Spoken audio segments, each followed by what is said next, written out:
भावा बहिणीचा पवित्र सण म्हणून आज भाऊबीजेकडे पाहिलं जातं. मात्र या भाऊबीजेच्या दिवशी अनोखी भाऊबीज जी आहे ती पुण्यामध्ये पाहायला मिळते. ते म्हणजे माजी आमदार रवींद्र धंगेकर हे सध्या रुपालीताई यांच्या घरी आलेले आहेत.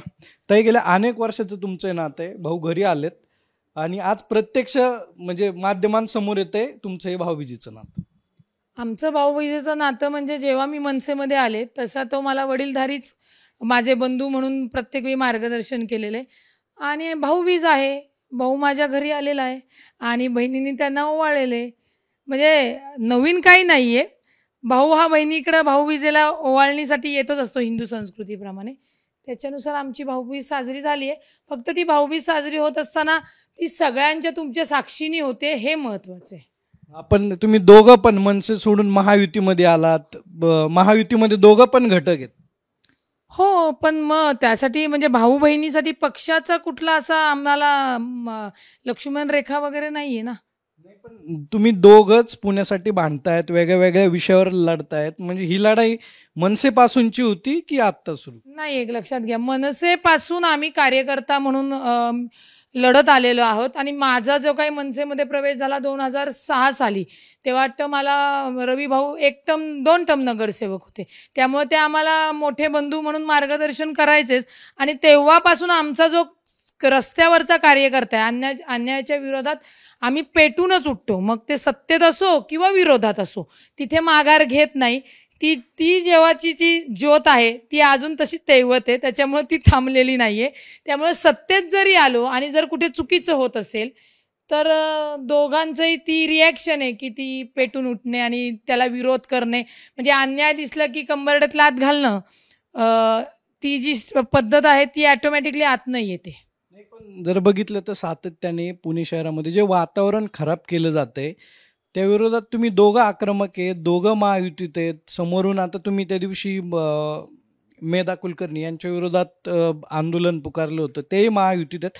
पण तुमच्या दोघांचीच आक्रमकता दिसते. काय आहे, जेव्हा शहरामध्ये लोकप्रतिनिधित्व करत असताना पुणे जर अडचणीत असेल, पुण्यामध्ये जर चुकीचं घडत असेल, तर त्या अन्यायाला वाचा फोडणे, त्याला समोर येऊन बोलणे, नाही का कुठेतरी सेटलमेंट करून हा माझा आहे तो माझा आहे किंवा कुठेतरी गप्प बसून हे करणं, ते आमच्या रक्तातच नाही आहे आणि ते होतच नाही.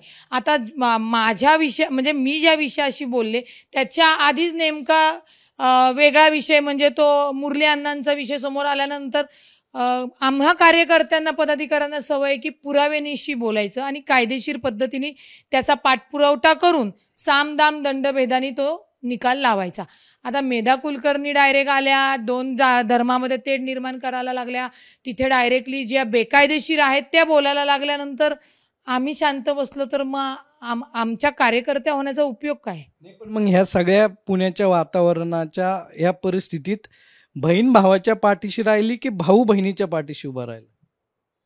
दोन्ही म्हणता येईल. भाऊ बहिणीच्या पण पाठीशी आहे आणि लहान बहिणीची मोठ्या भावाकडे बघून ती कूच आहे असं म्हणलं तरी चालेल. शेवटी मी लहान आहे, त्याच्यामुळे मोठेपण भावाला देणं गरजेचं आहे. नाही, पण भाजप म्हणते की पुणे असेल किंवा मुंबई वगळता सगळ्या ठिकाणी सोबळावर लढणार आहे. तर राष्ट्रवादीची भूमिका काय असणार आहे? कारण की तुम्ही दोघंही महायुतीमध्ये.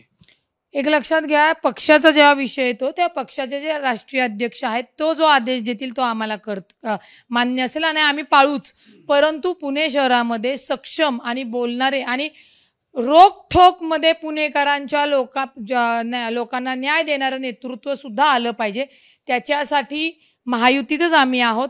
जरी विरोधात असतो तरी पुणे शहराच्या प्रश्नावर याच जोमानी, याच आक्रमकतेने, याच अभ्यासवृत्तीने उत्तर दिलं असतं.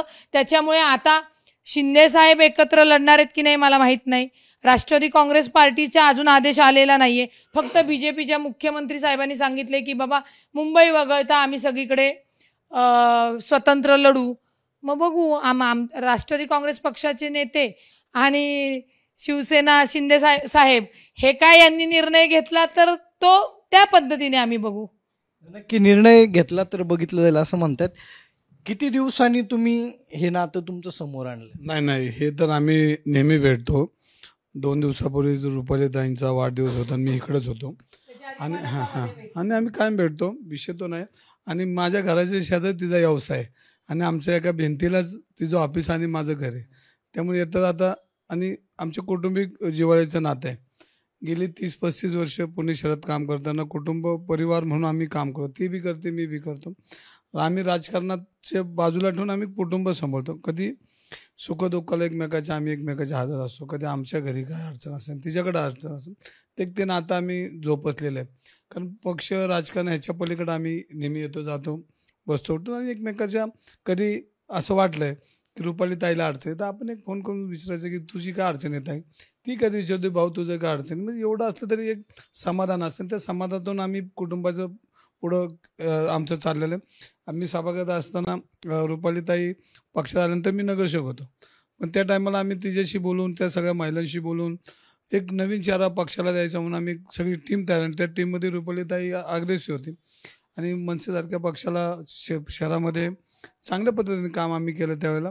पण आता विचाराची थोडी इकडं तिकडं झालं, आम्ही वेगळं झालो. पण परिवार म्हणून कुटुंब म्हणून आजही तीच नाती पुणे शहरात आम्ही जपतो.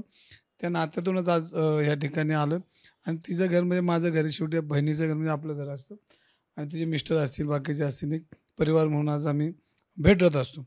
कधी भेटले तर तुमची बहीण बघा येत नाही असं म्हणजे एकदम परिवारासारखं बोलत असतो. त्यामुळं आणि मी नेहमी म्हणतो की हा परिवार आहे माझा, कुटुंब आहे माझं आणि राजकारणाच्या पलीकडे नाती जी असतात ती नाती आम्ही जपतोय. नाही माध्यमांसमोर आलो तरी ही नाते आम्ही पहिल्यापासून जपतो आणि घरातले भांड्याला भांडवं लागतं पण वाद होतात पण आम्ही परत त्या वादाचं एकमेकाला समजून घेतो. शेवटी कुटुंब आहेत. भाऊ गेले 15 दिवस 1 महिनाभर पुण्याच्या सातत्याने जे प्रश्न आहेत ते मांडतायत, आवाज उठवतायत. बहीण धावून आली ना. नाही ती तर यावेळेस लागेल तिच्यावर मी चिडतो. ती लय मुळमुळीत कधी बोलली की म्हणतो तू सत्तेत आल्यासारखं वागू नको. पुणेकर तुझ्याकडे चळवळी ज्वलंत कार्यकर्ता म्हणून बघितलं जातं आणि तुला पुणेकरांनी पाहिलंय, लढताना पाहिलंय. थोडी मुळमुळीत बोललं की मी तिला कधी बी फोन करे मुळमुळीत बोलायचं नाही अजिबात. तुझ्या तोंडात तरी शोभत नाही. कारण तिची स्टाईल कामाची माहिती.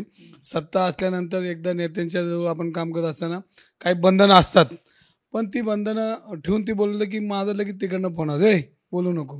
तर हे तिचा आवाज पुणेकरांमध्ये माहिती आहे आणि थोडा दाबला की मग तिच्या सगळ्या त्या कामावर परिणाम होतो म्हणून मला तिला सांगावं लागतं बोलत राहा. आणि ती चांगलं बोलते. शेवटी आम्ही कुटुंब म्हणून आमच्या कुटुंबावरून कोण भाई येणार नाही, कोण दादा येणार नाही. आला तर आम्ही सक्षम आहे. पण पुणे शहरामध्ये ज्या 70 टोळ्या आहेत, ज्या गुन्हेगारी करतात, ज्या पासपोर्टसारख्या कागदपत्रामध्ये छेडछाड करतात, ज्या मंत्र्यांच्या आजूबाजूला ही गुन्हेगारी असते त्यांच्यावर आम्ही बोलणार ना. ह्या भागामध्ये जर पुणे शहरामध्ये काही लोकांना त्रास असेल तर आम्ही थोडीच रस्त्यावरच्या केळवाला किंवा भजीवाल्याला विचारणे पुण्याची दादागिरी बंद करा. ती त्या भागातल्या लोकप्रतिनिधींनाच विचारणार आणि तो अधिकार संविधानाने आम्हाला दिला आहे.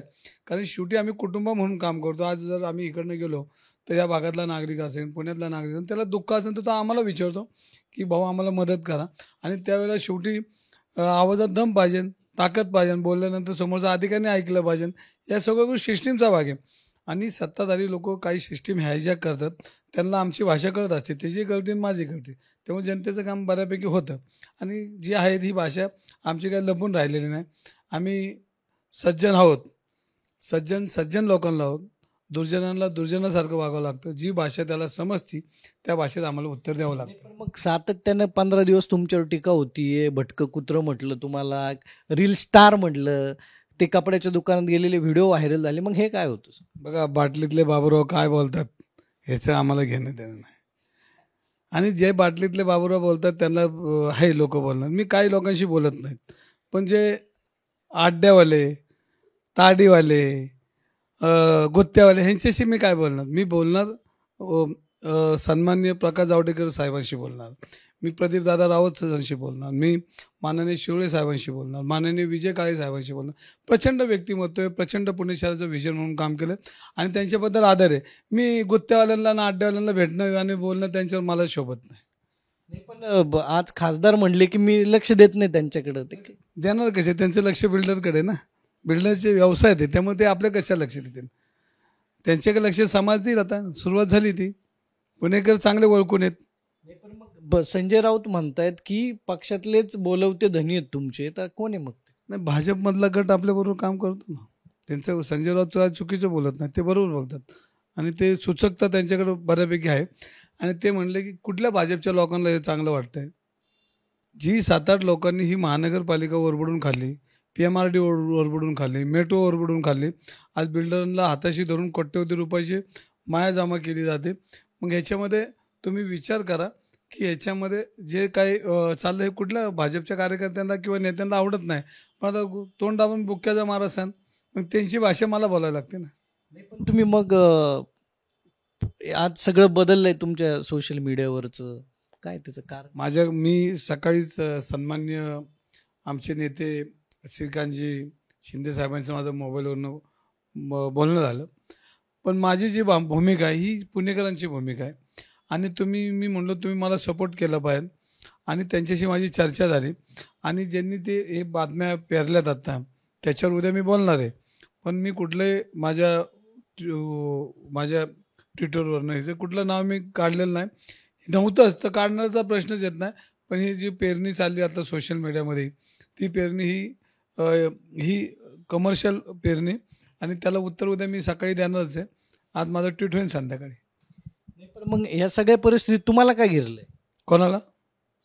भाजपवाल्यांनी, सगळे सभागृह नेते असतील किंवा इतर सगळे नेते असतील. नाही, मला घेरलं कोणी? आड्यावाल्यांनी गुत्त्यावाल्यांनी आणि गुत्त्यावाल्यांनी.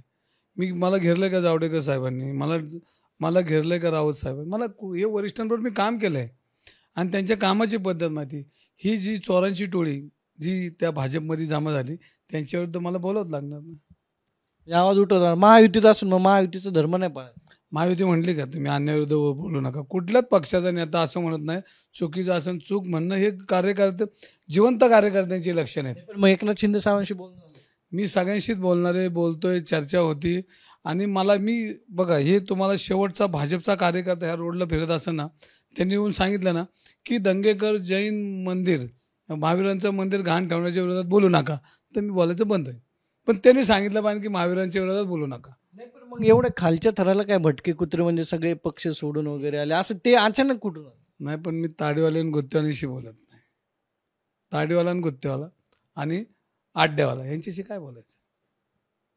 ही लढाई सुरू आहे.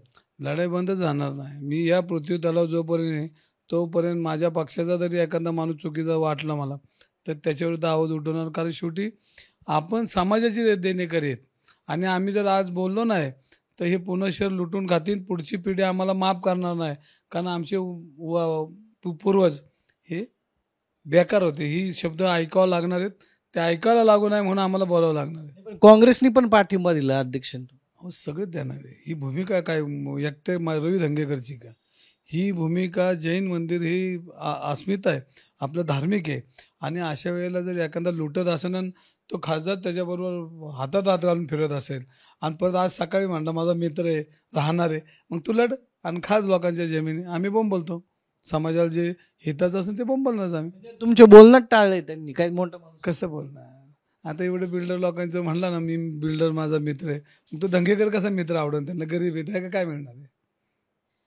की ही ट्विटर युद्ध जे आहे ते सुरू राहणार आहे आणि या सगळ्यांना उत्तरं दंगेकर उद्या देणार आहेत. मात्र आजची भाऊबीज जर बघितली तर दोघंही म्हणजे भाऊ असतील किंवा ताई असेल दोघंही एकमेकांसाठी धावून आलेले आहेत. म्हणजे पुण्यातलं जे वातावरण झालेलं आहे ते शांत करण्याचा प्रयत्न यांच्याकडून सुरू आहे. कॅमेरा आदर्श कटकेसह सागर साम TV पुणे.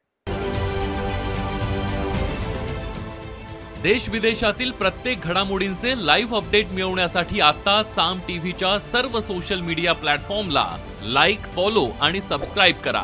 तसंच सर्व नोटिफिकेशनसाठी बेल आयकॉन प्रेस करायला विसरू नका.